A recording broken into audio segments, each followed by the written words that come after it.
con el tema Operación de sistemas y adaptación a las fuentes renovables no convencionales. Invito por favor para este segmento nos acompañen en el escenario al señor Juan Bola Merino, responsable de operación del SECORE, señor Andrés Toso,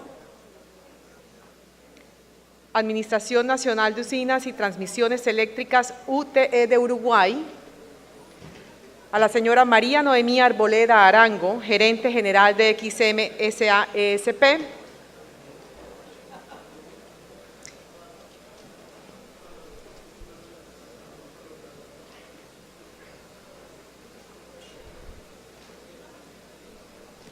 y como moderador del segmento nos acompaña Pablo Corredor, gerente de PHC Servicios, a quien me permito introducir.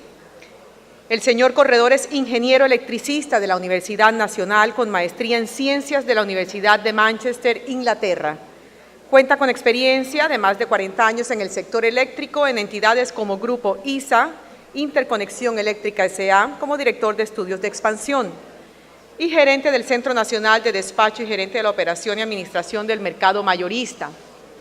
Fue secretario técnico en el Consejo Nacional de Operación, fue gerente general de la organización XM, Compañía Expertos en Mercados, SA-ESP. Le doy entonces la palabra al señor moderador. Bienvenidos sean todos. Adelante.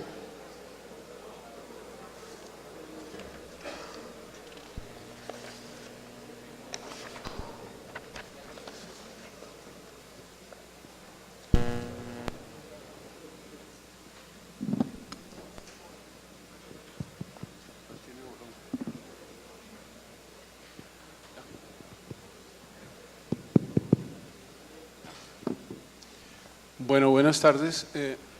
Primero que todo, agradecer al Consejo Nacional de Operación y al Comité Asesor de Comercialización CAC, sus respectivos directivos y miembros por la invitación que me han hecho para moderar este panel que da la transición energética a nivel mundial y la que pues obviamente nosotros que tenemos que enfrentar en muy corto plazo, entra a jugar un papel muy importante lo que es la operación, que es el momento de verdad.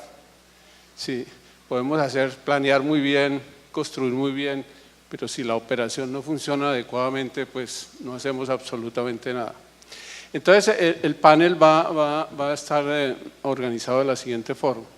Voy a hacer una breve presentación de 3 minutos para dar un marco general y después hago las preguntas a los panelistas aprovechando las diferentes experiencias que tienen, o sea, la experiencia europea, en el caso español, la experiencia de Sudamérica, de Uruguay, que es uno de los países que más ha integrado fuentes renovables en un periodo relativamente corto, para terminar, digamos, en la primera ronda con XM para ver cómo estamos preparándonos o cómo se está preparando el operador para enfrentar los cambios que se avecinan y los que pues, han venido en forma relativamente lenta en Colombia.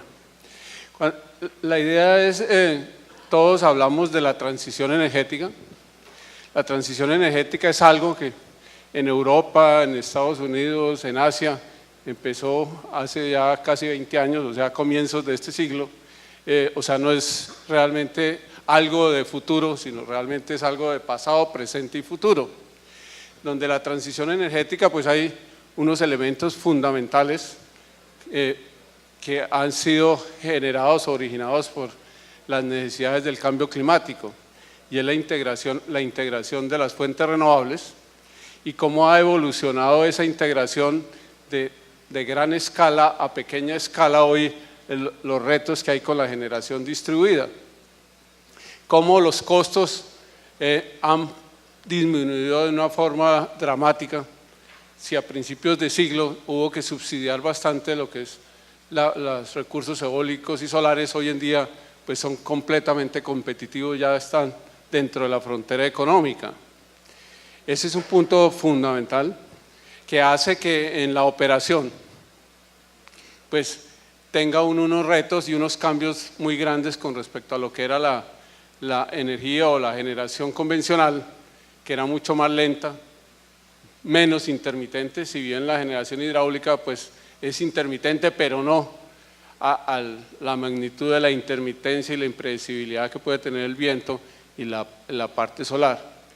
Ese es un tema fundamental que pues vamos a oír las experiencias y lo que ven hacia el futuro en cuanto a la integración tanto a gran escala como a pequeña escala.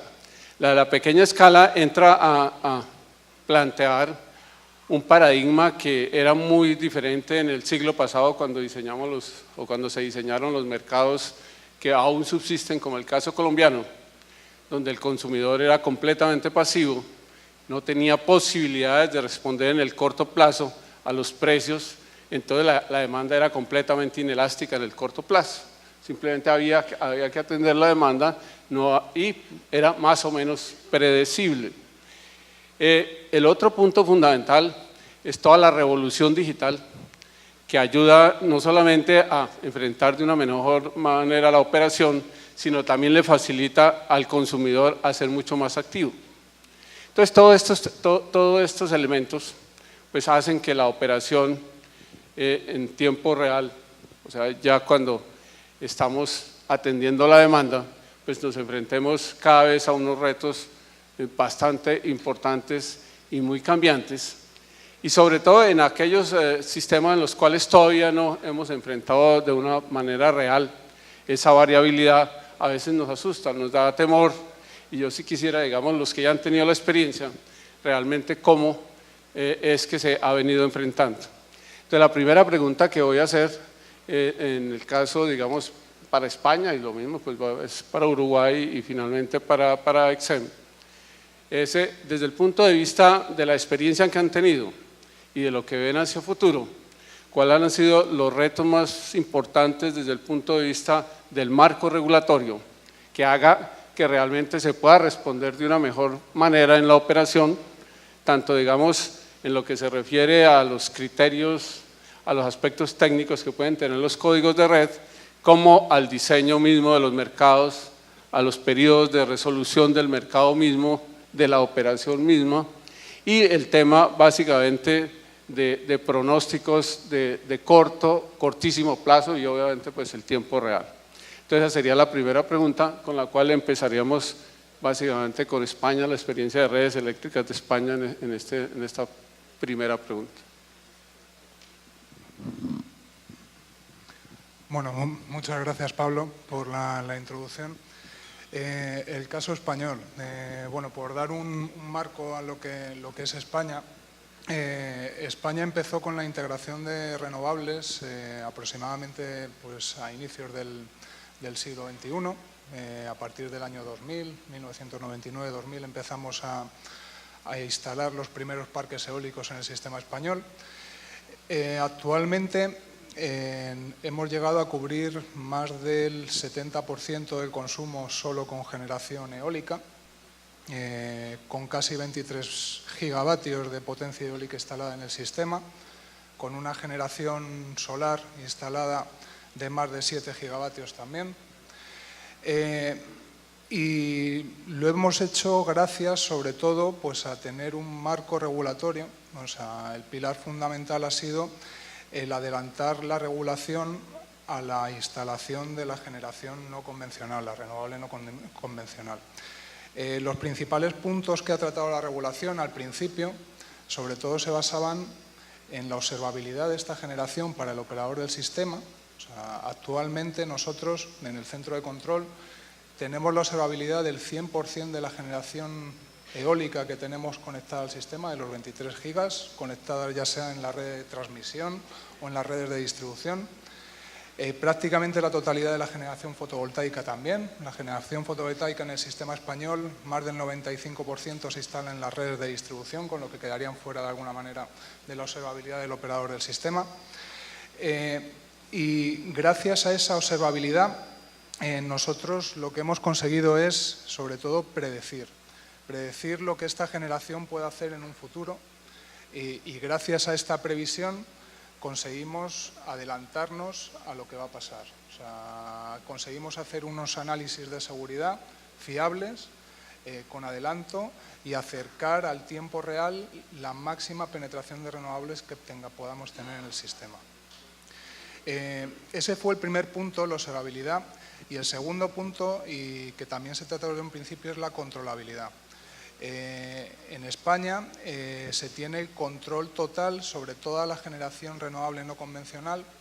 En nuestro caso es mayor de 5 megavatios, o sea, podemos controlar toda esta generación en tiempo real. Esta generación tiene que reaccionar en tiempo real, en menos de 15 minutos, a cualquier consigna del operador, y esto facilita acercar al tiempo real las decisiones del operador. O sea, no tenemos que tomar decisiones con anterioridad en los mercados de operación, sino que podemos esperar hasta el tiempo real para tomar las decisiones necesarias para mantener la seguridad del sistema. Esos fueron los dos puntos claves en un principio, observabilidad y controlabilidad.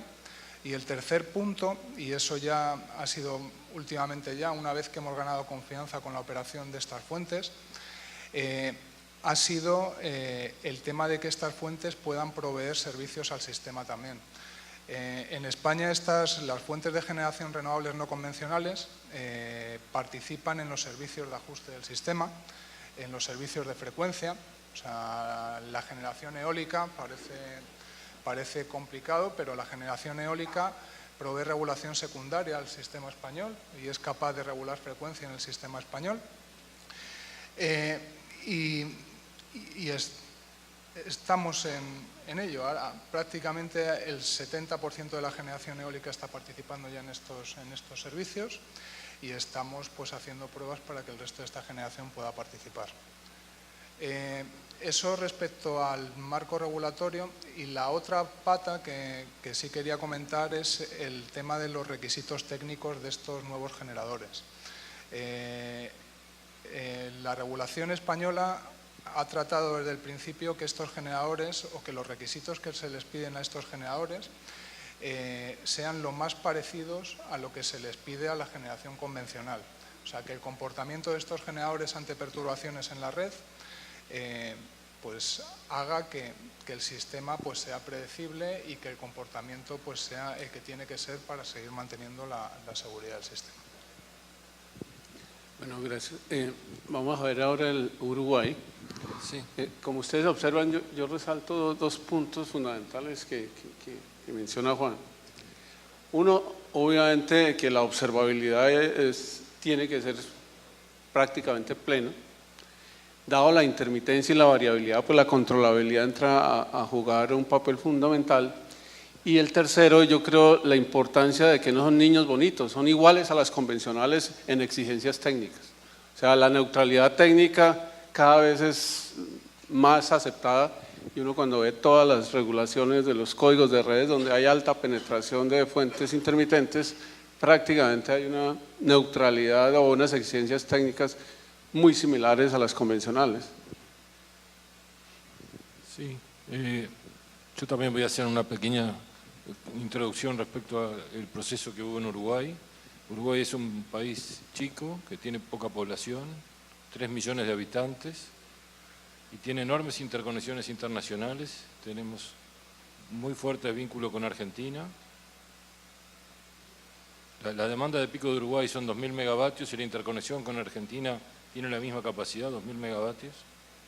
Así que es un solo sistema eléctrico argentino y uruguayo. También tenemos interconexión muy fuerte con Brasil, no tan fuerte, pero sí muy fuerte. Y en Uruguay se instaló mucha generación eólica muy rápido. Se instalaron 1.500 megavatios en 3 años para una demanda que, como les dije, tiene un pico anual de 2.000. Así que en ciento es muy alta y en muchos periodos supera la producción eólica a la demanda. Y los puntos clave yo creo que hay que considerar, o los retos que hay que enfrentar con respecto a la incorporación de eólica, pienso que está asociado a, lo primero, coincido básicamente con todo lo que ha dicho mi colega de España, pero Primero que se instale generación eólica o solar de características adecuadas, en cantidad adecuada y características adecuadas. O sea, la especificación de la generación es un punto crítico porque es lo que compromete después el funcionamiento del sistema.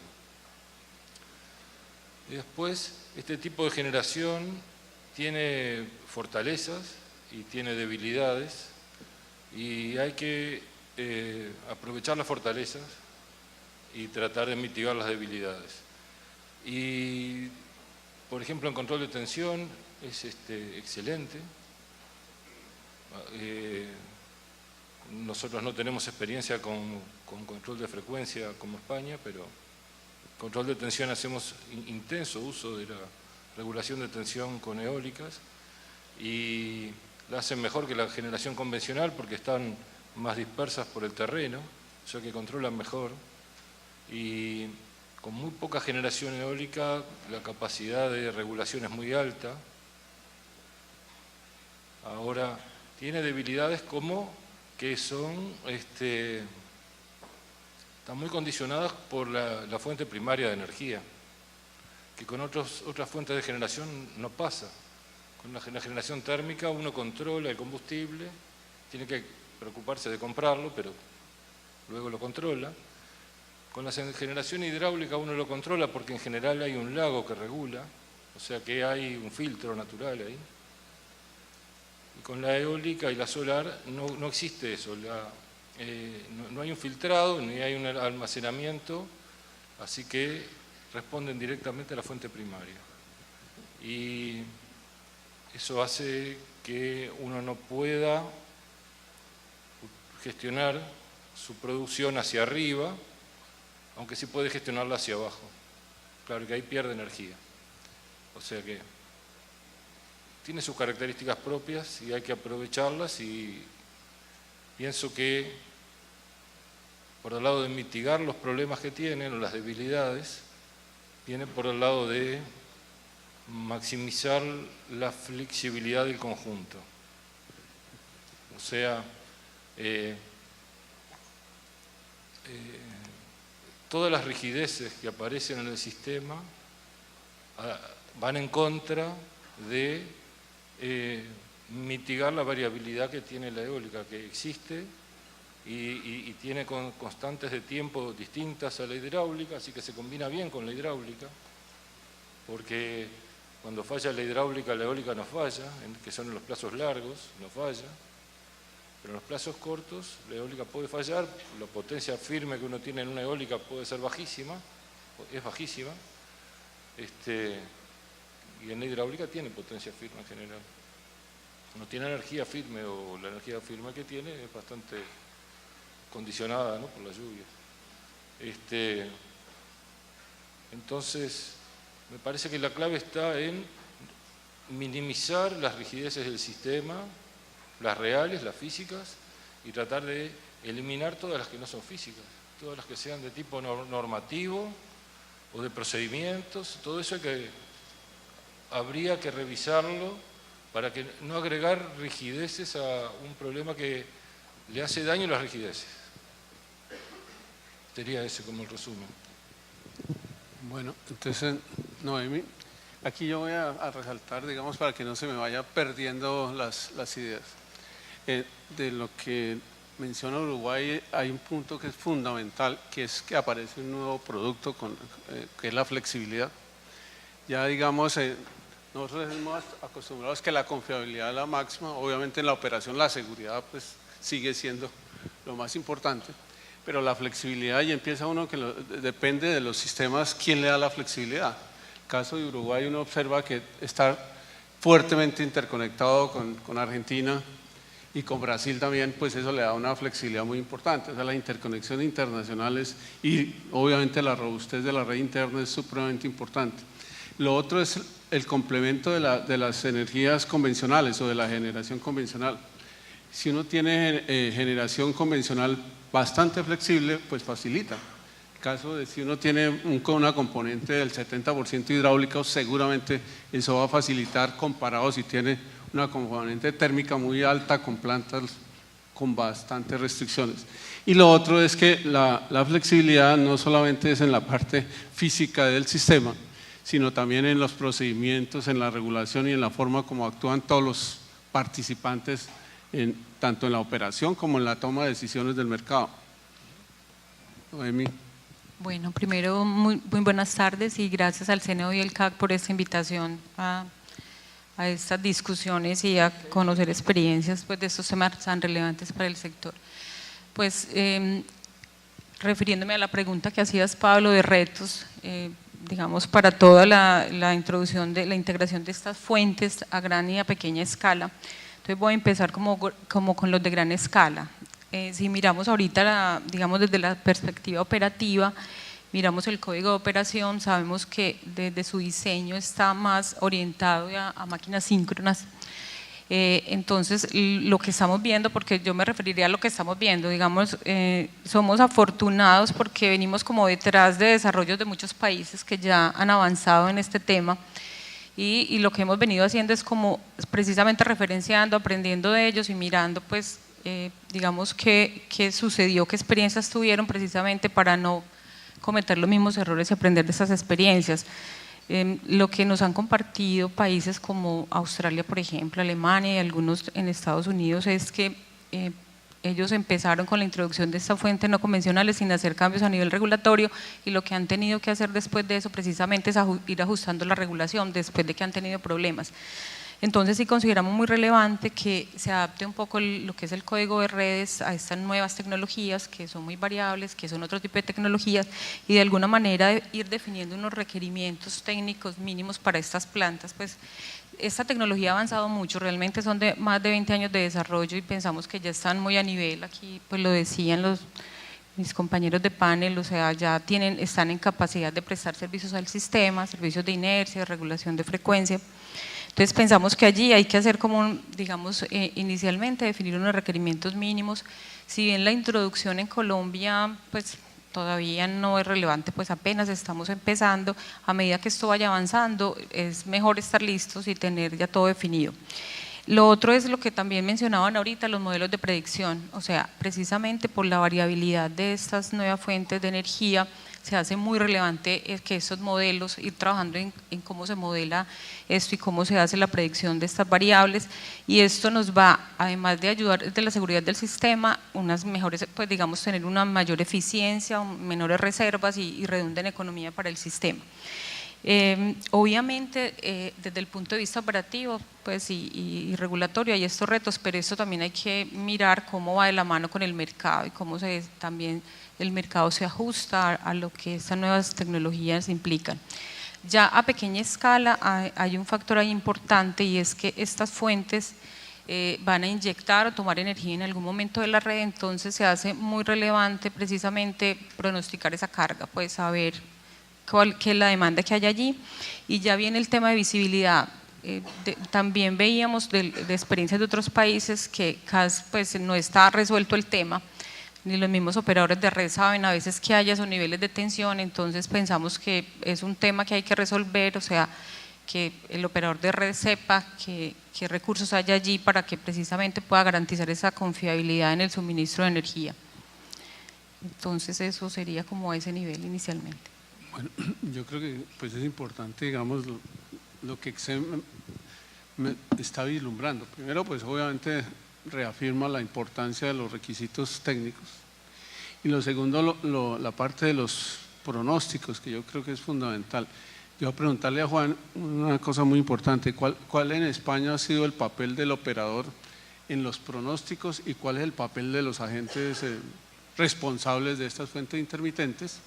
Y una segunda pregunta es, el mercado intradiario, ¿qué ventaja les ha dado y qué facilidad le ha dado a la operación para poder enfrentar los retos de la variabilidad?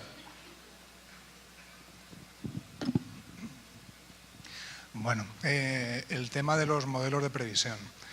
En cuanto a la previsión de estas fuentes, en el sistema español obviamente los agentes, el sistema español es un sistema de mercado. Estas fuentes no convencionales participan todas en el mercado. y tienen que hacer las previsiones en el mercado. El mercado en España se hace el día antes y tienen que hacer previsiones de viento y de sol pues entre 24 y 36 horas lejos del tiempo real. Las previsiones de los agentes obviamente se hacen solo con el conjunto de generadores que tiene ese agente. Eso lleva al final pues los métodos de previsión. Nosotros como operador del sistema lo que estamos obligados es a intentar hacer previsiones globales de cuál va a ser el viento que tiene o que va a estar en el sistema en cada momento. ¿Cómo funciona mejor? Nuestros modelos de previsión son herramientas propias que ha desarrollado el propio operador del sistema. Estos modelos se van acercando más al tiempo real, tienen menos errores. Con el paso de los años hemos conseguido mejorar mucho los errores de estos modelos, con errores inferiores al 10% de previsión a 24 horas, que es un dato muy bueno. Y nosotros lo que vamos haciendo con estos modelos de previsión global de eólica es ir haciendo o renovando las previsiones según nos vayamos acercando al tiempo real.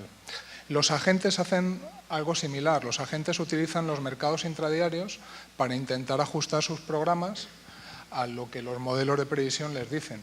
Pero aún así, y aún intentando acercarnos al tiempo real con los intradiarios, sigue habiendo errores de previsión de la eólica y eso nos obliga a la utilización de determinadas reservas en el sistema en tiempo real.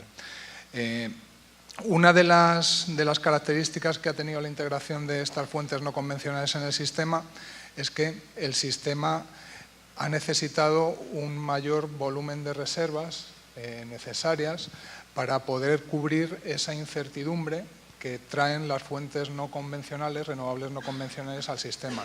Donde antes el operador del sistema tenía sistemas deterministas para calcular las reservas que necesitaba en tiempo real, decía, bueno, a mí me va a fallar el mayor grupo que tenga en el sistema, yo tengo que calcular las reservas que yo necesito para ese fallo de grupo y para los posibles errores de demanda que tuviera, que van a ser bajitos porque la demanda sé cómo se comporta.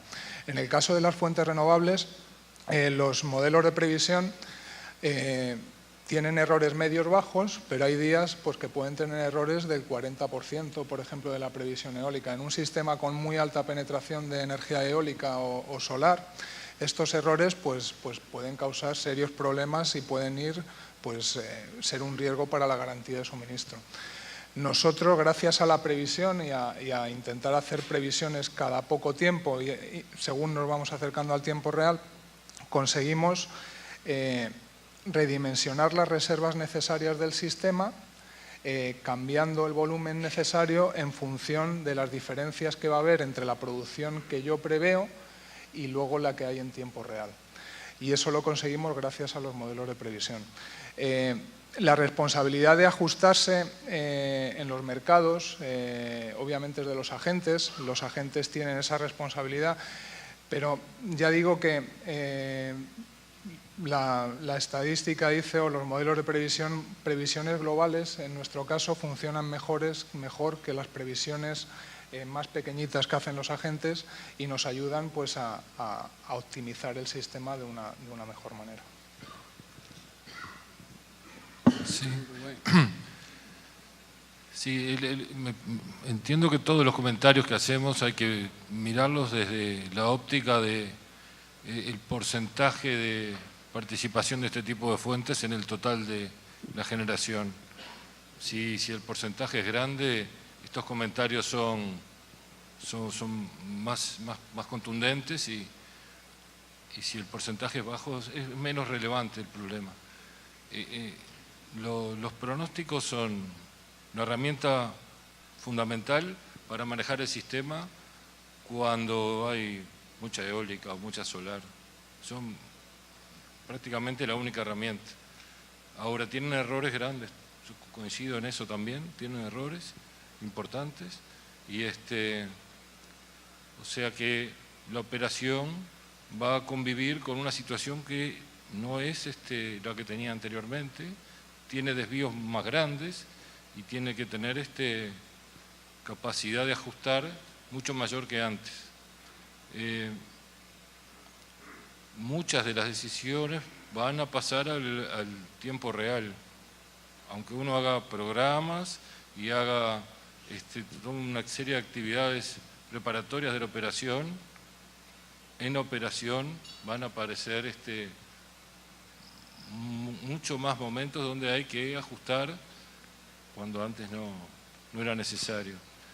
De todas formas, los pronósticos son importantes, sí, los pronósticos globales tienden a ser mucho mejores que los pronósticos de cada parque. Pienso que el operador del sistema tiene que hacer su pronóstico. En realidad, posiblemente lo mejor sea combinar varios pronósticos y disponer adicionalmente que se compartan pronósticos de los agentes con el operador. Ayuda a todos. Creo que diversos pronósticos tienen distintas virtudes y capaz que la astucia está en mezclarlos bien o sacar conclusiones de esas mezclas.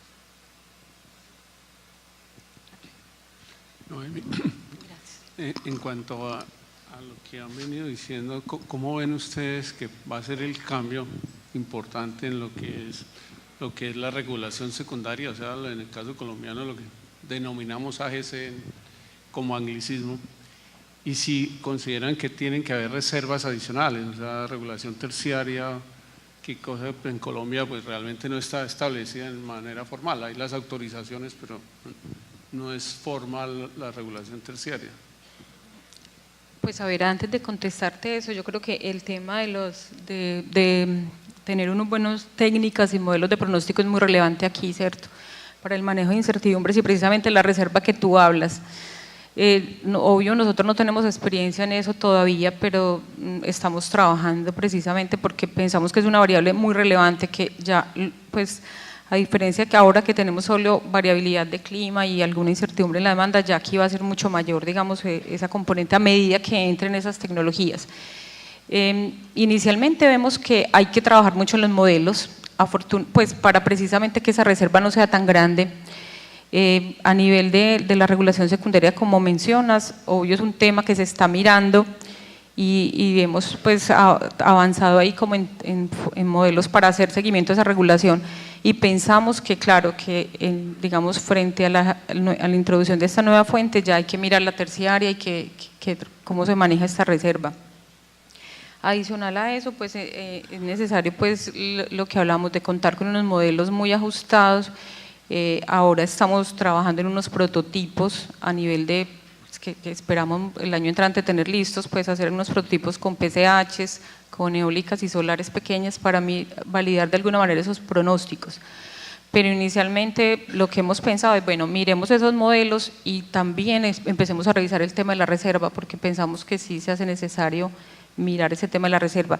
Hay algo importante aquí, es que en la medida en que la agregación de todos esos recursos eólicos y solares permite también, digamos, que haya un ajuste mejor, o sea, que se pueda hacer una minimización de esa reserva. Pero es un tema, Pablo, pues que estamos analizando ahorita y lo que estamos haciendo también es adecuando herramientas para precisamente hacer una mejor verificación de esa reserva que nos permita hacerlo de una manera más automática. Eso es lo que estamos haciendo. Yo quisiera preguntarle aquí a Juan lo siguiente, o sea, a medida que la penetración de eólica y solares aumenta, aparece una serie de rampas y uno ve, digamos, rampas mucho más rápidas y mucho más frecuentes que las que uno tiene en los sistemas convencionales. Entonces, por ejemplo, cuando el sol va a caer, cuando la radiación solar disminuye y se va a eliminar, pues esa déficit de energía que aparece porque ya la solar no lo está entregando, tiene que responder rápidamente, digamos, con otro tipo de generación, normalmente la convencional.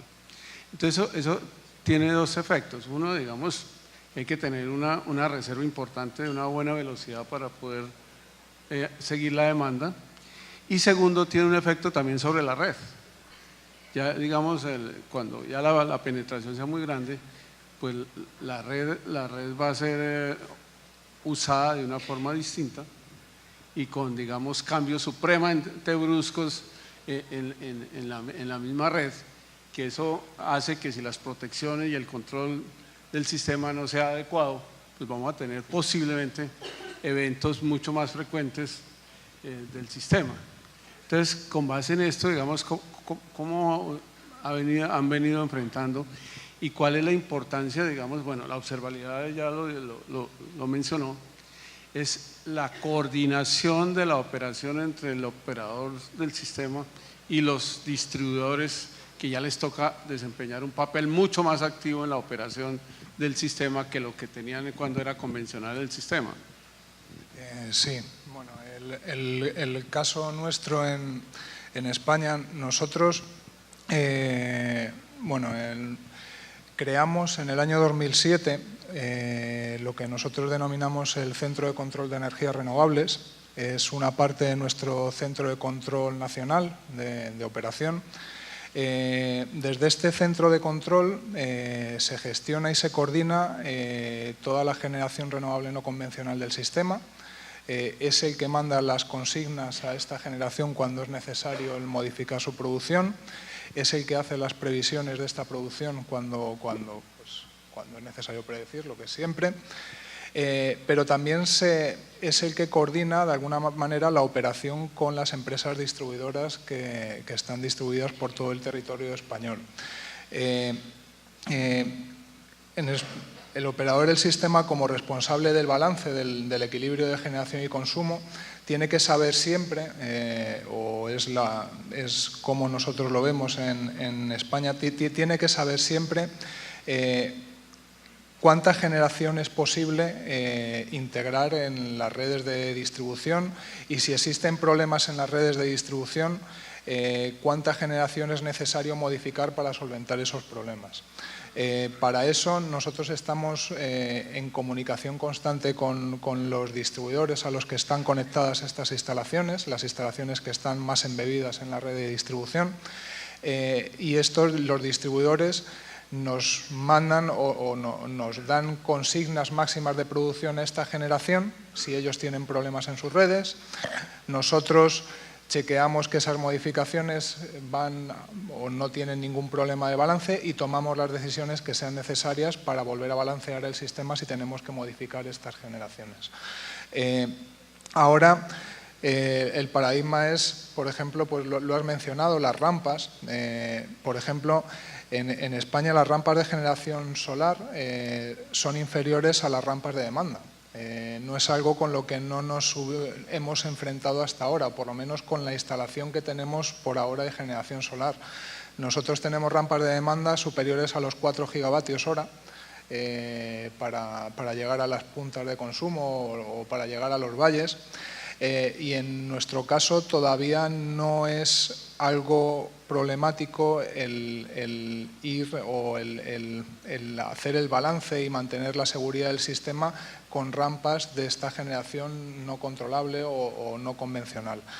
Sí es verdad que el principal problema que hemos tenido, o lo que es menos predecible, es el comportamiento de la generación no convencional en situaciones no convencionales. O sea, pues por ejemplo, nosotros tuvimos el paso de un ciclón hace unos años, el ciclón Klaus. Se produjeron en el sistema variaciones de producción eólica de aproximadamente 12 gigavatios en potencia, reducción de esta producción en menos de 2 horas, o sea, por el paso del ciclón, porque los parques eólicos por sobrevelocidad se paraban, porque la velocidad del viento era muy alta, y tuvimos unas rampas muy fuertes. Y lo que nos ayudó a pasar esas situaciones críticas o de estrés para el sistema fue el poder prever y tener unas buenas herramientas de previsión que pudiéramos prever eso. En esos días especiales donde se prevén situaciones especiales, la necesidad de prever más reservas o más generación que pueda suplir estas variaciones de potencia en el sistema y para que te posibilite el mantener la garantía de suministro en el sistema en su conjunto. Sí. No, yo quería alertar dos cosas acá en Colombia. Nosotros en Uruguay nos pasó dos cuestiones que tienen que ver con lo que estás preguntando y puede serles útil conocer. Por un lado, en cuanto a las rampas o las variaciones de corto plazo de generación eólica, a nosotros lo que nos pasó fue que las que estimamos a priori, cuando la generación no estaba instalada, fueron mucho mayores que las que observamos después. O sea, disponíamos de poca medición de anemómetros en algunos puntos del país, y lo que hicimos fue simular cómo sería el comportamiento de la generación con esos anemómetros, y de verdad las máquinas no están concentradas en un punto como un anemómetro, están dispersas en el terreno, tanto adentro de un parque como en los parques a lo largo del territorio, y eso hace que las variaciones que veíamos no eran, si bien existen, hay variaciones y hay que tener cuidado, son una exigencia, no son tan terribles como las que observamos cuando no teníamos la generación instalada, la generación eólica, y la estábamos estimando. O sea que sí tenemos rampas y no son tan severas como esperábamos. Y otra cosa que quería alertar también en cuanto a la gestión de la red, lo que a nosotros nos pasó fue que la generación se instaló mucho más rápido que la adecuación de la red. Prácticamente todos esos 1.500 megavatios entraron sobre la red existente, sin ampliarla. Así que sí fue una exigencia, es una exigencia mucho más grande para la red, y nosotros tuvimos que empezar a utilizar herramientas novedosas para gestionar la red, novedosas para nosotros, de tipo de cargabilidad dinámica, que en el caso de la eólica, no en el de la solar, pero en el de la eólica ayuda mucho porque las líneas tienden a estar refrigeradas más cuando la producción eólica es alta, con lo cual si uno hace un balance térmico de la línea realmente a partir de los datos, observa que puede cargar mucho más las líneas. Nosotros estamos haciendo eso desde hace tiempo en realidad, ya veníamos trabajando con ese tipo de herramientas anteriormente y ahora la estamos usando con mucho más intensidad y sin problemas. Hemos llegado a eso procurando resolver un problema que tuvimos de demoras en la ampliación de red y no demoras en la incorporación de la generación. Bueno, yo creo que pues aquí estamos reafirmando que realmente, si bien aparecen unos retos importantes y unas características de la operación, pues realmente se han podido enfrentar satisfactoriamente en todos los sistemas, dadas obviamente las particularidades de cada uno de ellos. En el caso español, que digamos es uno de los primeros que decidió hacer un centro de control especial para las renovables y el centro de control, digamos, no convencional que tenían, que digamos entra a ser un punto fundamental porque pues mejora la monitoreo, supervisión y control de la operación de esta forma. Yo quisiera preguntarle a Noemi, ¿cómo digamos ellos están viendo la estrategia de la operación multisitio?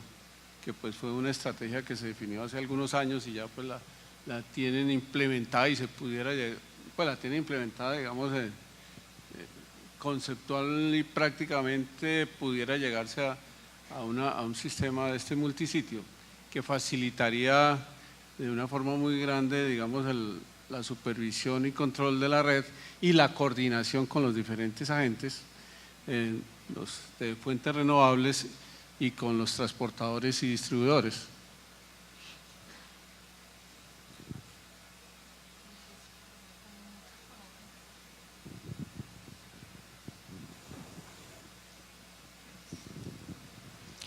Desde el año pasado, Exen renovó su centro de control. Hasta la fecha teníamos un centro de control alterno bajo el cual miramos varias formas de operar. Ya la diferencia con este nuevo centro de control es que nos permite, digamos, tener paralelamente dos sitios, o sea, la operación en dos sitios al tiempo, y sí hemos estado mirando a la luz de todos los retos que se vienen, cómo sería la mejor forma de operar. Una de las alternativas que hemos visto es precisamente tener un alterno donde desde ahí se pueda manejar todo lo que tiene que ver con fuentes no convencionales de energía, y obviamente que estaría en capacidad de asumir todas las funciones del centro convencional, pues las fuentes síncronas de energía. Entonces, sí hemos visto que, digamos, esta versatilidad del nuevo centro de control nos permitiría hacer rápidamente eso.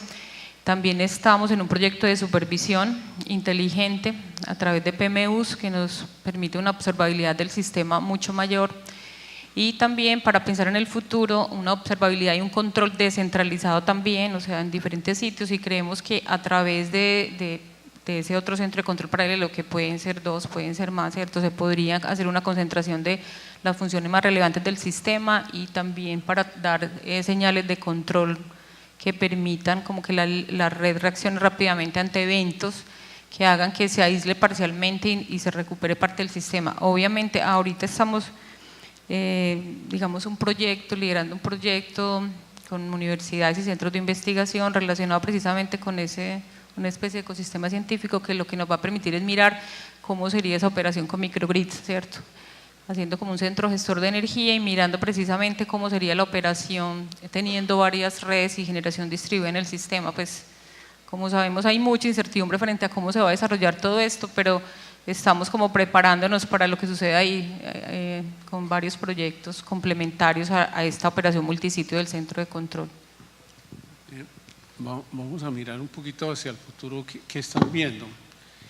¿Cómo están viendo, digamos, el almacenamiento de energía como un servicio adicional que va a ser muy útil para la flexibilidad de la operación y prestar muchos servicios, ¿no es cierto?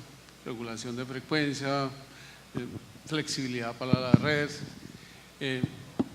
almacenar energía, digamos, que sobre en ciertas épocas o en ciertos periodos del día, etcétera. O sea, ¿cómo están viendo eso y qué han avanzado, digamos, realmente desde el punto de vista tanto regulatorio como técnico y de observabilidad y de control de los sistemas de almacenamiento?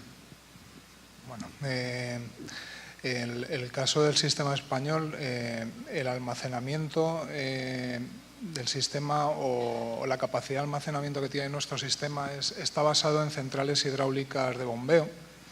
Estas centrales hidráulicas de bombeo pues obviamente dan flexibilidad tanto desde el punto de vista de subir generación como de aumentar el consumo cuando el operador lo necesita o estima necesario que es necesario modificarlas. Las nuevas fuentes de almacenamiento como las baterías, por lo menos en el sistema español todavía es muy pronto para poder valorar cuál puede ser o cuáles pueden ser los servicios que estas nuevas fuentes o que estas baterías pueden dar al sistema. Hay varios proyectos en curso en el sistema español, varios proyectos de baterías para dar servicios de frecuencia en el sistema que están funcionando y están en fase de estudio de cómo estas baterías se comportan para regular frecuencia en el sistema. E incluso hay algunos proyectos de hibridación de tecnologías. O sea, el combinar, por ejemplo, una central térmica con unos elementos, unas baterías, que faciliten dar la regulación secundaria que esa central térmica tiene que dar, ayudar a esa central térmica a dar esa generación y reducir las rampas o el estrés de estas centrales térmicas para proveer este servicio de regulación secundaria, que es un servicio muy rápido. Todas estas cosas se están empezando a hacer como proyectos de innovación, pero ya digo que todavía yo creo que es muy pronto para poder valorarlo. Yo creo que es necesario todavía un desarrollo mayor por ejemplo, de las baterías de almacenamiento, porque al final no es una cuestión de potencia instalada en las baterías, sino que nosotros en tiempo real nos movemos con energía. No es una cuestión de la potencia que yo pueda dar en un instante de tiempo, sino para dar servicios que ya no sean de frecuencia o respuesta rápida o servicios que pues, los pueda alargar en el tiempo. Lo que necesito es que estas baterías estén preparadas para dar la energía que yo necesito durante el tiempo que yo se lo pido. Y yo creo que es un tema todavía que hay que seguir investigando y hay que seguir desarrollando estos equipos. Con respecto al almacenamiento, nosotros, en realidad, lo que tenemos en Uruguay es generación hidráulica convencional con lagos, no tenemos bombeo. Cuando se instaló tanta eólica se analizó la posibilidad de incorporar bombeo y tendríamos posibilidad de hacerlo, pero no nos resulta rentable. O sea, los beneficios que se obtienen no pagan la inversión, así que no estamos instalando bombeo. Pienso que se debe a que tanta generación hidráulica hace que no sea tan útil el bombeo en el caso uruguayo, por ahora. También las interconexiones internacionales funcionan de alguna manera, podrían funcionar de alguna manera como una especie de almacenamiento, en el sentido de que si el intercambio es efectivo y es abundante y se ajusta a las circunstancias con agilidad, entonces uno puede como que almacenar en el sistema vecino, o mandar y traer. Así que como tenemos tan fuertes interconexiones, el almacenamiento en nuestro caso no parece por el momento de interés. Nosotros no estamos estudiando incorporar baterías que podrían tener también alguna utilidad de tipo de gestión de la red, no lo estamos estudiando. Y lo que sí estamos empezando a trabajar es en gestión de la demanda, también como una herramienta adicional para regular el sistema. O sea, empezar a ver que la demanda responda a la oferta o la disponibilidad de energía y no solo al revés, digamos, que sea la generación la que tenga que responder a la demanda. Estamos empezando en esa dirección, pero estamos en las primeras actividades. Por ejemplo, se hacen ofertas de energía de bajo costo a grandes consumidores en los momentos en que tenemos mucha producción y, bueno, no sé. Noemi, ¿ustedes cómo han visto, digamos, la posibilidad de utilizar baterías en zonas donde hay demasiadas restricciones eléctricas y dificultades de ampliar la red? Porque ya por la alta urbanización y por el desorden de nuestras ciudades no es tan fácil ampliar las redes, digamos, de distribución o de transmisión regional, y aparece, digamos, las baterías como una posibilidad. Un estudio que la UCMI hizo en su plan de expansión de hace 2 años, y pues sé que Exen ha seguido avanzando en eso. ¿Cómo están viendo eso? Y el otro servicio, la posibilidad de que le compita a los generadores en la prestación de AGC, así los mismos generadores instalen baterías, como decía Juan, los térmicos, por ejemplo, baterías para poder, digamos, prestar el servicio de regulación secundaria. Sí, obviamente el tema de las baterías, uno le ve muchos usos. Sí, hemos tenido la oportunidad de mirar, sobre todo en regiones como la costa atlántica, zona del Atlántico, la posibilidad de una solución de estas. Es una solución rápida, que realmente el tema de construir líneas, circuitos nuevos no es tan fácil, toma mucho tiempo, además de todas las restricciones que hay. Y si vemos en las baterías una solución para algunas situaciones de congestión de la red. Ya para el tema de regulación también, obviamente, regulación a nivel de los mismos generadores, pues que pueden competir a los generadores o pueden ser también una solución, pues como sabemos es un servicio que se presta actualmente y que está en cabeza de algunos generadores que cumplen ciertas condiciones. Uno lo vería como una salida también. Es un servicio que es un mercado entre generadores que de alguna manera creo que más de uno estaría interesado en entrar allí. Pero también hay, digamos, una aplicación importante a nivel de la red, que uno podría decir, bueno, también se puede aplicar ahí, es precisamente para ese tema de restricciones. Tenemos muchos problemas, si uno ve el mapa de Colombia a nivel de esa región de la costa atlántica, en Santander también hay otros problemas que se podrían resolver muy rápidamente con este tipo de equipos. Entonces sí, ojalá pues es una solución que realmente es muy rápida y sí contribuiría mucho a reducir esas restricciones. Bien, hay otro tema, antes de pasarle, digamos, al público la palabra para que hagan preguntas. A medida, digamos, que avance la generación distribuida, pues si bien, digamos, no ha tenido seguramente penetraciones muy grandes, pero a medida que avance y que los mercados minoristas, donde haya participación más activa de la demanda, empiezan a crecer, empieza a aparecer volúmenes mucho más grandes de información de lo que normalmente se han venido manejando. Entonces aparecen tecnologías que hoy en día, digamos, pues ya son maduras, como tener Big Data y también tener plataformas transaccionales, digamos, para nivel minorista, además de del mercado mayorista. ¿Cómo ven ustedes ese reto que va a tener el operador en el manejo de mucho más información? Porque cuando se quiera la observabilidad de lo primero que se dijo, la observabilidad y la controlabilidad o visibilidad, como la queramos llamar, y si queremos, digamos, no solamente 5 megavatios, sino de pronto menos de 5 megavatios, pues vamos a tener una avalancha de información supremamente grande, ¿no es cierto?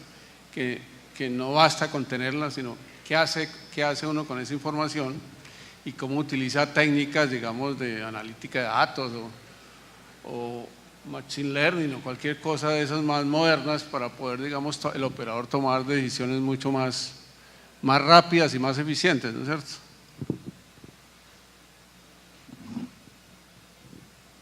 Bueno, el tratamiento de la información.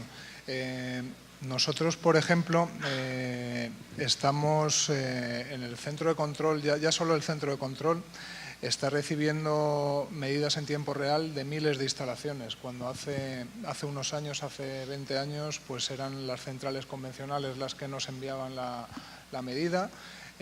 Había pocas centrales convencionales, unas 50, 60 centrales convencionales. Ahora mismo estamos recibiendo información en tiempo real de miles de instalaciones conectadas al sistema y obviamente esa información pues la tenemos que ordenar. Nosotros lo que hemos tenido que hacer, o uno de los retos que hemos tenido, es el adecuar el SCADA, el sistema SCADA del operador del sistema, a la recepción de todas esas nuevas medidas y a el tratamiento o la modificación de las herramientas que tenemos en el centro de control, pues para tratar ese tipo de datos y hacer los análisis con ese número de datos tan grande y tan diferente de lo que teníamos anteriormente. Por otro lado, en Red Eléctrica en España recibe, una cosa son las medidas en tiempo real, otra cosa son los programas de mercado. O sea, nosotros disponemos de todos los programas de mercado de todas y cada una de las instalaciones que están conectadas en el sistema y los tenemos que confrontar con las previsiones que hacemos también de cada una de esas instalaciones, ver las diferencias y hacer los cálculos con nuestras herramientas que nos posibiliten el predecir y el saber qué diferencias vamos a tener respecto a lo que habíamos previsto antes. Esa es una parte, y la otra parte es el tema de las medidas de contadores. Por ejemplo, cuando hablamos del Big Data, de las plataformas de datos, de darle información al consumidor, por ejemplo, nosotros ya hay aplicaciones que se utilizan que dan los precios al consumidor de la energía en cada hora. Nosotros en la página web se publica y se calcula todos los días cuál es el precio que pagaría el consumidor por consumir en cada una de las horas del día, para al menos darle la oportunidad al consumidor de que pueda elegir, o en la medida que pueda y en la que quiera, cuándo consumir y cuándo no consumir. Este tipo de cosas ya se están haciendo y la verdad es que el sistema pues ha cambiado mucho pues en unos años. Ya no solo antes la información era mucha menos información, era todo como mucho más opaco. Ahora la transparencia del sistema es una transparencia 100%. Todo el mundo conoce toda la información que necesita pues para consumir o para generar. La verdad es que es un cambio muy importante. Sí, yo creo que aquí Juan trata un tema fundamental. O sea, a medida, digamos, que avanzan estos esquemas de mercado y esta participación de la demanda y el volumen de información, aparece ya mucho más obligatorio y ser más estrictos con la simetría de la información, con la transparencia de la información. Hasta ahora, digamos, mercados que no son muy competitivos o que son oligopólicos con concentración han tendido a que la información sea opaca, especialmente la información, digamos, la de tiempo real, los precios, digamos, que se puedan saber, digamos, en forma instantánea, cómo actúan los agentes en algunos sistemas, se sabe un mes después o cosas de ese estilo. Eso, lo que uno observa es que, y aplicando la teoría de mercados que tienden a una alta competencia, pues eso ya empieza a desbaratarse, ese paradigma de la opacidad de la información, ¿no es cierto? Que en los mercados poco competitivos la opacidad pues ha sido, digamos, como la regla de oro, ¿no es cierto? Quiero ir a Uruguay y pues ya no ve qué piensan de la información, que yo creo que es un punto fundamental, digamos, en la evolución de los mercados. Sí. Nosotros con la incorporación de eólica,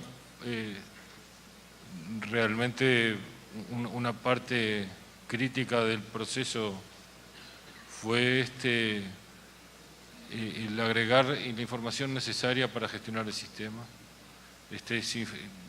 información de las instalaciones, de las características de las instalaciones, de la producción en tiempo real de cada uno de los parques, de la disponibilidad de máquinas, con el fin de poder modelar el comportamiento y poder predecirlo,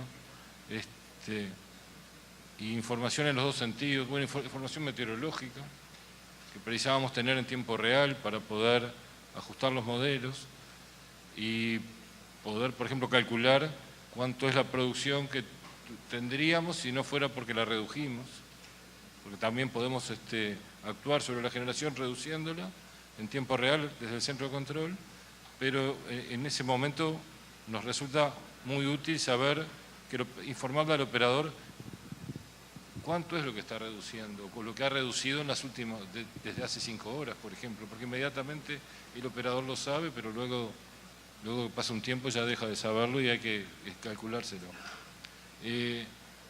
Por el lado de la gestión de la demanda, nosotros venimos trabajando en técnicas de Big Data en la empresa asociado a la incorporación masiva de medidores inteligentes, con los cuales pensamos gestionar la demanda reduciendo precios mayoristas en tiempo real, cosa que hasta ahora no teníamos, pero la idea es actuar sobre consumo.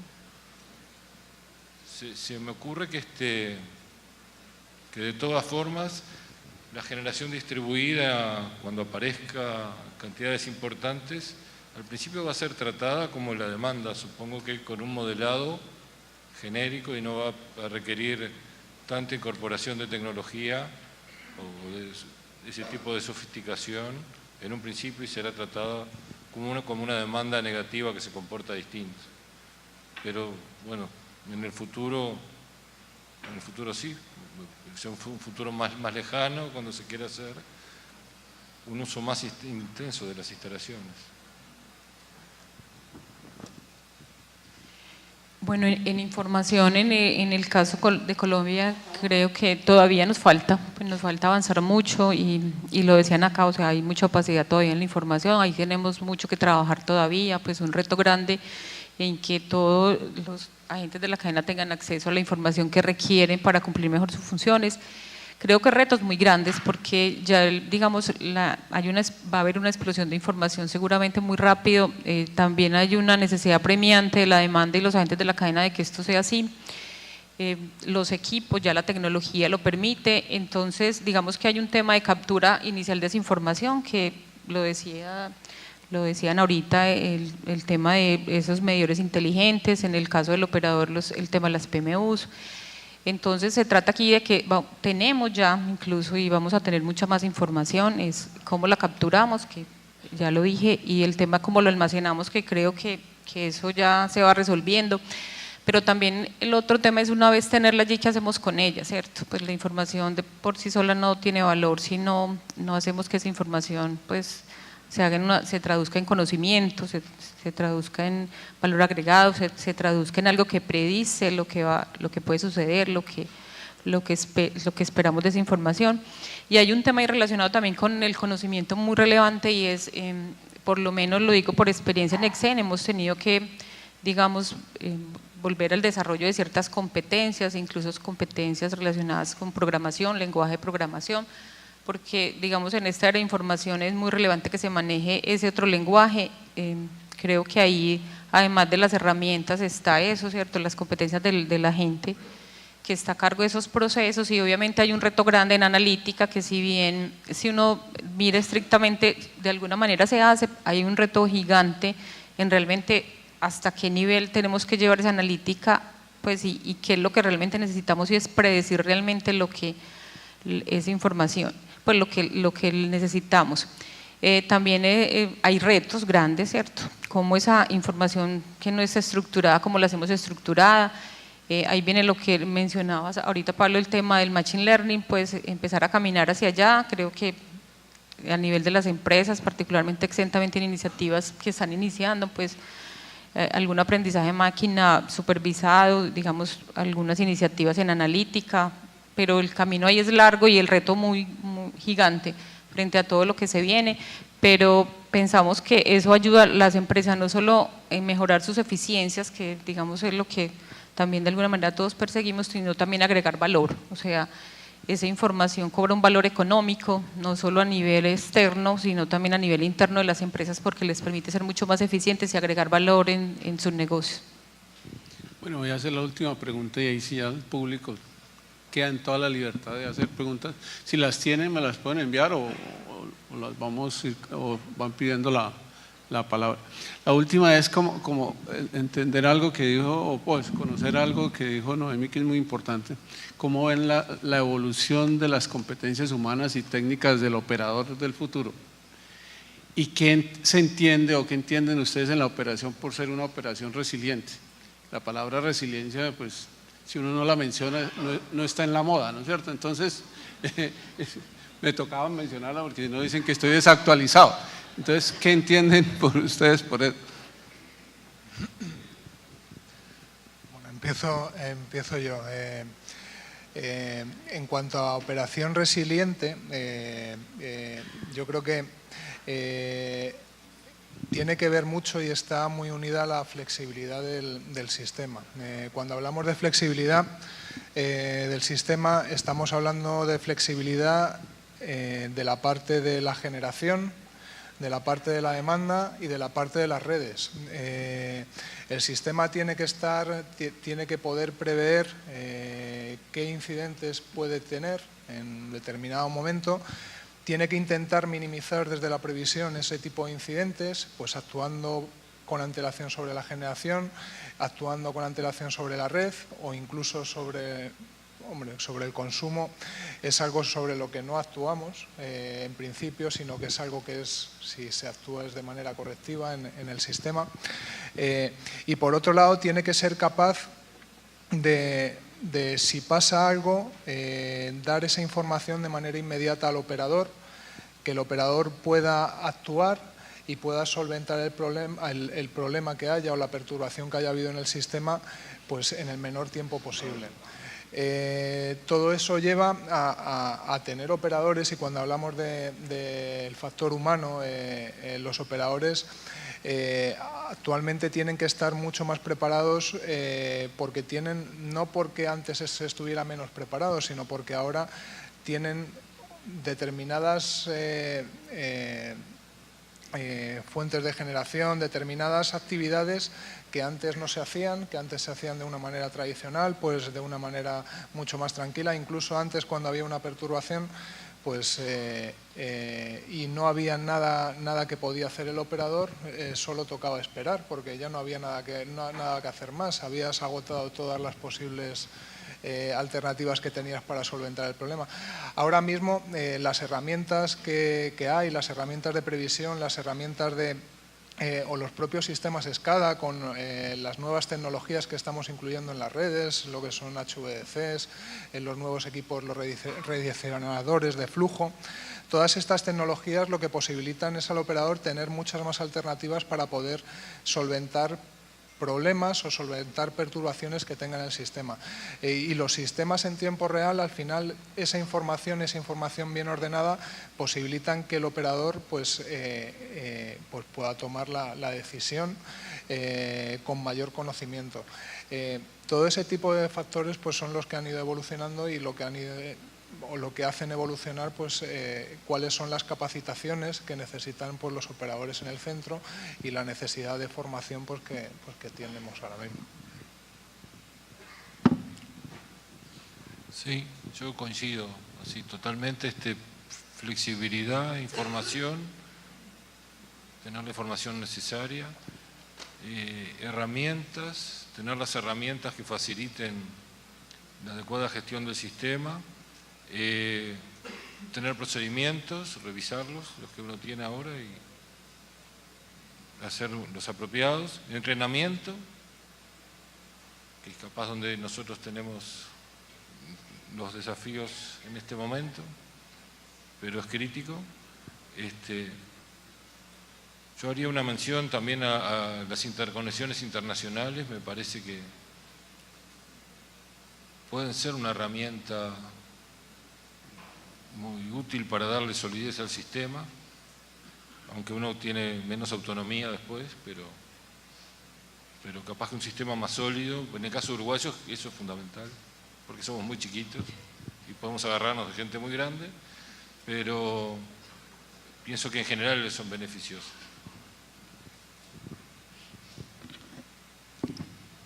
Bueno, de acuerdo con ustedes dos, yo creo que no voy a repetir eso porque pues yo creo que la definición de resiliencia está muy de moda, Pablo, como dices, y todos la tenemos muy claro, pero yo me quiero referir más como a todos los participantes de este sistema y es como mirar el compromiso que habría a nivel de cada uno de la cadena. Entonces, si empezamos con la demanda, uno dice, bueno, para resilientes, obviamente, en un escenario de una demanda activa, empieza a ser un factor súper relevante, ¿cierto?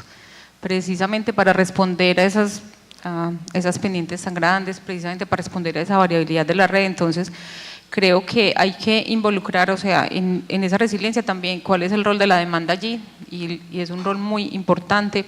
Está también a nivel de la distribución, cómo el distribuidor también se prepara para lo que viene, porque, digamos, en un sistema donde ya la incertidumbre es mayor, o sea, el reto también es mayor precisamente para que el sistema responda rápidamente a todas estas perturbaciones que aparecen y que lo pueden volver inestable. El rol del transmisor, ¿cierto?, en hacer mucho más flexible precisamente esa transmisión, digamos, con todos esos equipos que ya existen, fax, que permiten precisamente llegar a eso. Pues el tema también de los acumuladores, de los nuevos agentes que aparecen, los generadores, que también, digamos, uno dice aquí hay que empezar a mirar, bueno, se necesita un ingrediente adicional en la generación y es esa flexibilidad. O sea, ya en un ambiente, ya con estas fuentes, seguramente esa flexibilidad va a ser mucho más relevante que lo que es ahora. Entonces uno diría, esa resiliencia involucra a toda esa cadena y obviamente el operador, ¿cierto?, con herramientas que le permitan saber qué está sucediendo en el sistema, o sea, la conciencia situacional y capacidad de reaccionar rápidamente a lo que sucede. Entonces yo creo que agregaría lo que dijeron ustedes dos, precisamente eso, como que en toda la cadena, de alguna manera todos estamos allí involucrados y tenemos que responder a eso. O sea que, ya para terminar, o sea, yo creo que la capacidad que tiene que tener, digamos, el sistema como un todo, el mercado, la parte de la operación como tal, la parte física, las personas, para llegar a ser resiliente a una disrupción, si la podemos llamar así, porque no ha sido tampoco es una disrupción totalmente, ha habido cambios, digamos, algunos bruscos, otros graduales, y uno poder responder y adaptarse a esos cambios de una forma aceptable. Pues la flexibilidad, algo que mencionamos, la flexibilidad en todos los sentidos, la flexibilidad de la tecnología, la flexibilidad de las personas, la flexibilidad de la regulación, la flexibilidad del mercado mismo, cómo es el mercado, tiene que ser mucho más flexible. la flexibilidad, digamos, en la información, porque es que la información a veces se vuelve muy rígida y muy opaca. Eso es un tema que yo insisto que es fundamental, digamos, en uno de los retos, y uno va a ser resiliente y ser capaz de adaptarse rápidamente, como se dice en la definición, a la hora de la verdad necesita eso. Y el operador sí que va a necesitar, digamos, aprovechar todos los cambios de la revolución digital, arrancando por lo que se empezó, digamos, a principios de siglo, después de los apagones de Estados Unidos y Europa, de la parte de la conciencia situacional, que fue otro término de moda a principios de este siglo, ¿sí?, traído de la psicología y de la parte clínica del siglo pasado, ¿no es cierto? Después, digamos, en esta década ya vino la resiliencia, ¿no es cierto? Yo no sé qué vendrá después. En todo caso, con esto, por quienes tienen preguntas, yo creo que es importante, digamos, si bien, digamos, aquí yo creo que es muy importante, nosotros en este sector nos hemos acostumbrado a hablar de plata, hoy no hemos hablado de plata, pero finalmente todo esto es dinero, porque los inversionistas, cuando la operación no es adecuada, su rentabilidad se va a ver comprometida, o los riesgos que van a tener para poder tener sus ingresos y poder tener sus utilidades, pues no lo van a obtener si la operación no es de una forma, digamos, ojalá óptima, ¿no es cierto?, lo mejor posible. Entonces, por favor, los que tengan preguntas o opiniones, no necesariamente preguntas. Considerando que el CNO es Consejo Nacional de Operación.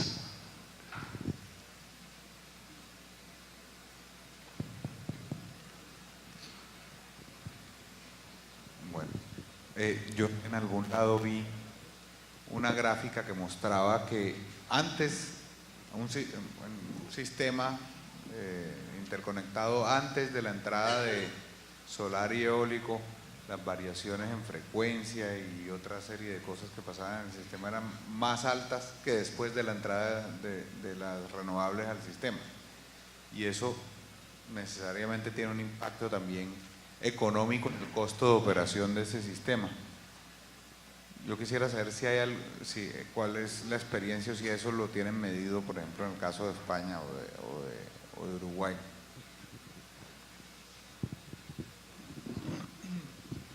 Menores de variaciones de frecuencia por la introducción de fuentes renovables, no convencionales. Nosotros, en nuestro caso, sí es verdad que el sistema español pertenece a un sistema síncrono, que es el más grande del mundo, que es el sistema síncrono europeo. Y con el tamaño que tiene, obviamente las variaciones de frecuencia que tenemos pues son muy reducidas, o sea, es prácticamente, entonces que haya más renovable o que haya menos renovable en el sistema no ha ido en contra o a favor, o no hemos podido ver que hayan ido en contra o a favor de la respuesta de la frecuencia en estos años que llevamos. No sé qué decirte, es algo que no. Lo que sí tenemos medido es el impacto que puede suponer, pues, por ejemplo, las grandes variaciones de frecuencia o de generación debidas a determinadas perturbaciones en la red, para intentar minimizar esos efectos en la red, pero no en un periodo de tiempo, pues. No te sé decir, porque es un efecto que nosotros en Europa no hemos visto. En nuestro caso, yo tampoco puedo decirlo, porque Uruguay, al ser el mismo sistema eléctrico que el argentino, pero 10 veces más chico, nos pasa algo parecido con respecto a España con respecto a Europa, que es que nosotros no somos capaces de mover mucho el total. Así que en realidad nosotros lo que hacemos es controlar la interconexión y no la frecuencia la controla Argentina, y la interconexión, no hemos visto grandes desvíos de la interconexión. Observamos que la interconexión fluctúa más por las variaciones que ha metido Argentina, con los altos hornos, por ejemplo, que nosotros con la eólica. Esperábamos grandes variaciones de eólica rápidas, y no las vemos. Vemos mucho menores variaciones que las que habíamos esperado, del orden de variaciones típicas de 50 megavatios en 10 minutos, o menores, digamos, en general menores que eso. Y esperábamos más, pero no las hemos observado. En forma habitual, digo, excepcionalmente sí, pero no como algo típico.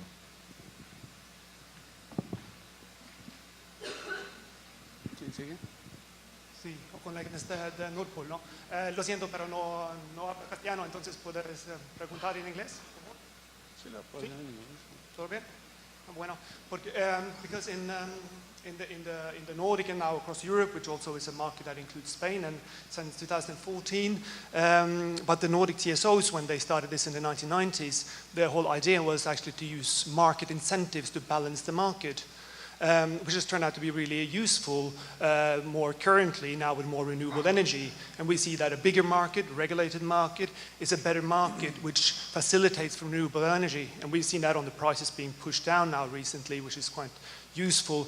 But we also see that we have more and more intraday market, and I heard you mention the intraday market being used to balance out, which has been really, really, of course, very useful. And on Nord Pool systems, you can trade up until 1 second before delivery, and we see that the volume intraday is increasing. And also we have between the TSOs, the Danish TSOs, which have 50% wind power now, and they balance it out with Norwegian hydropower, and they buy capacity directly from the TSOs, and they keep 100 megawatts on a 1600 megawatts cable directly to balance out their balances. So we see a tendency toward an international market, disregarding national borders, to balance out. It's literally a win-win market, pun intended. But is this something you will see? I know, Andreas, you mentioned it, Senor, but that there will be an international market. Will you see a pan-American energy market sometime in the future, like we've seen the development in Europe?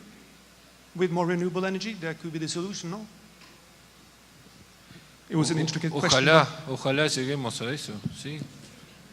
Yo no estoy seguro si eso va a ocurrir, pero ojalá ocurriera. Sería, pienso que beneficioso para todos que tuviéramos un mercado regional. Por ahora no hay todavía ni interconexiones físicas suficientes, siquiera, más lejos de un mercado. Pero sería muy bueno. Gran parte entiendo, del desarrollo en algunos países, por lo menos de Europa, fue posible gracias a la existencia de ese tipo de mercados que funcionan bien, con precio único. Bueno, mi opinión es que debería ser el futuro si se quieren aprovechar de alguna forma las sinergias que hay entre las distintas fuentes de generación y aprovechar y conseguir una mayor eficiencia del sistema.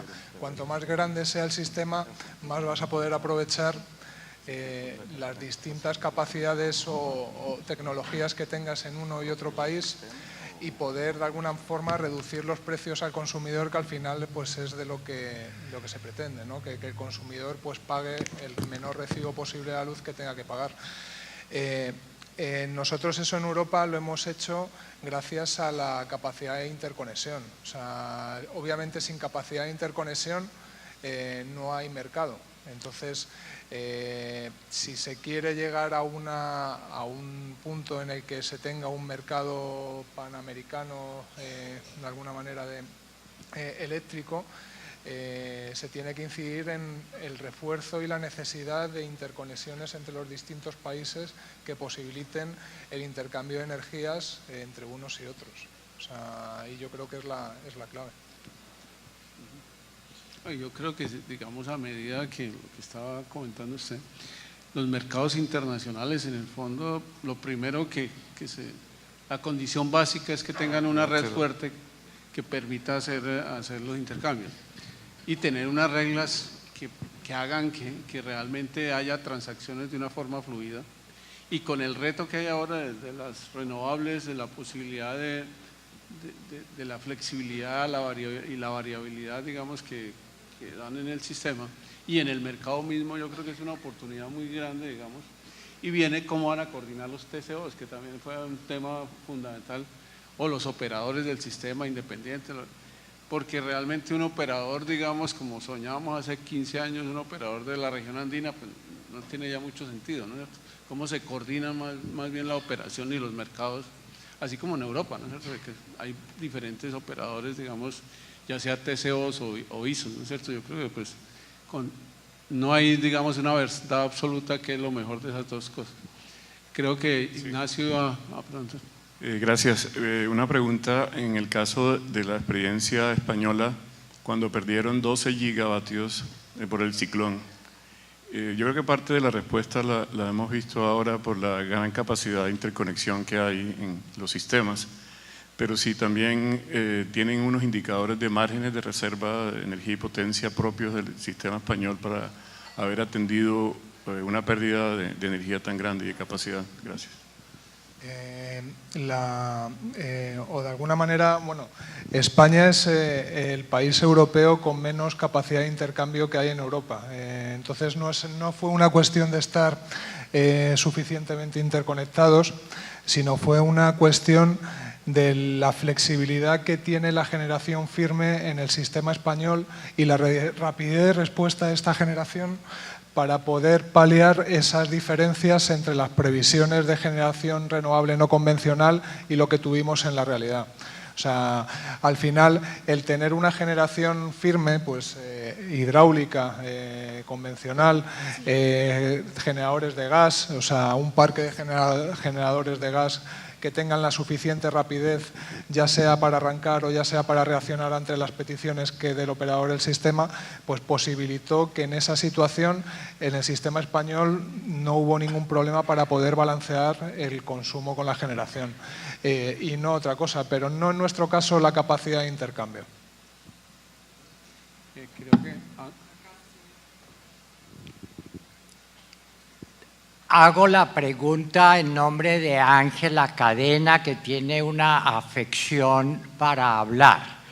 Ella quiere preguntar, en el caso español, en el caso de Uruguay, ¿cuál ha sido el efecto en los precios a los usuarios finales de la entrada de los renovables?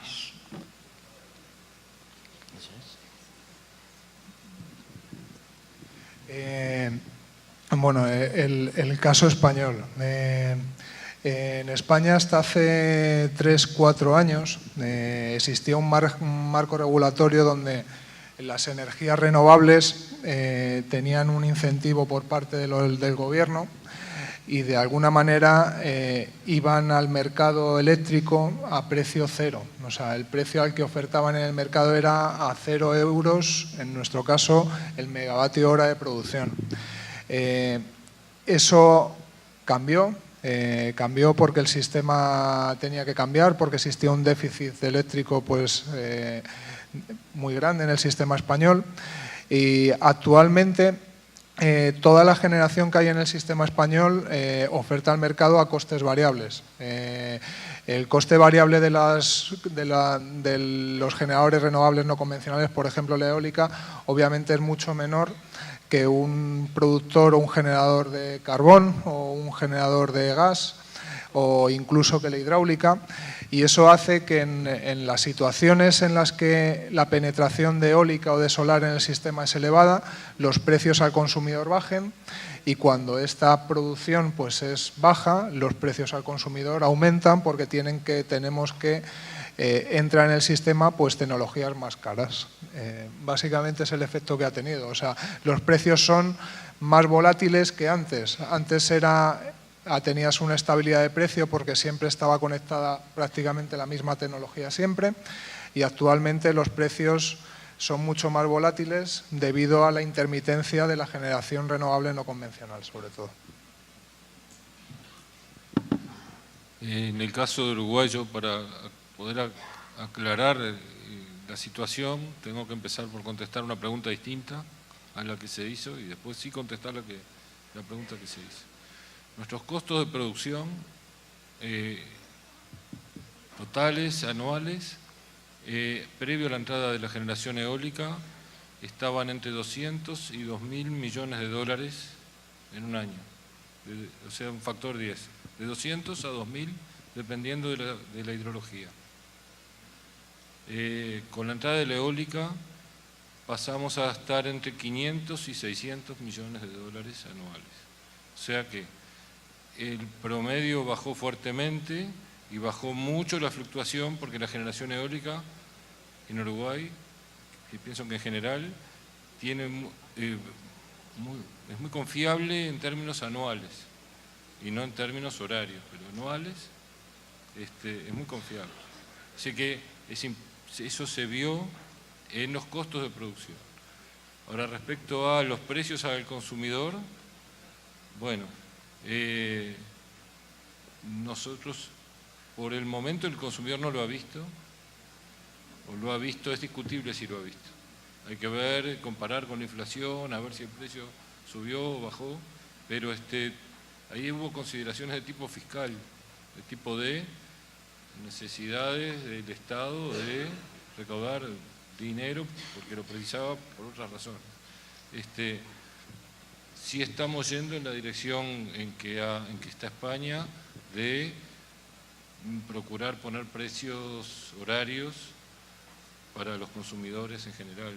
Vamos en esa dirección, pero no hemos llegado. Bueno, quedan 2 minutos para otra pregunta.